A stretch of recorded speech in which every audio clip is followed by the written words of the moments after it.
Všechny tyhle věci se stávaly předtím, než lidé odsud vůbec začali odcházet do Kanady. No ale spousta věcí je očividných, třeba váš věk. Pro konzervativní lidi se oblékáte velmi zvláštně a navíc obhajujete kouření marihuany.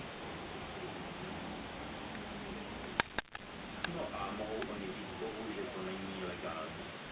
To ne, ale... To by rozhodně říct nemohli, že? Ano, vy máte velmi silná náboženská přesvědčení, která ale mnoho lidí nezdílí a ti vidí jen ty věci, které jsou očividné. A není snad pravda, že jsou často Jamajčané zapleteni do pašování marihuany a proto mají rastafariáni špatnou reputaci? Ano, lidé pašují. Víte, o téhle stránce života já mnoho nevím. Já jen vím, že jsme rastafari a snažím se přinést tuto pravdu i ostatním. Nevím nic o tom, co lidé dělají svým životem. Co pro vás znamená hudba? Pro mě je můj život moje hudba. Hudba je pro mne více než jen hudba, jde o hodně dál, víte? Nedělám to jen pro hudbu. Ale vy jste ji využil jako silného komunikačního média. Hudba využila mě.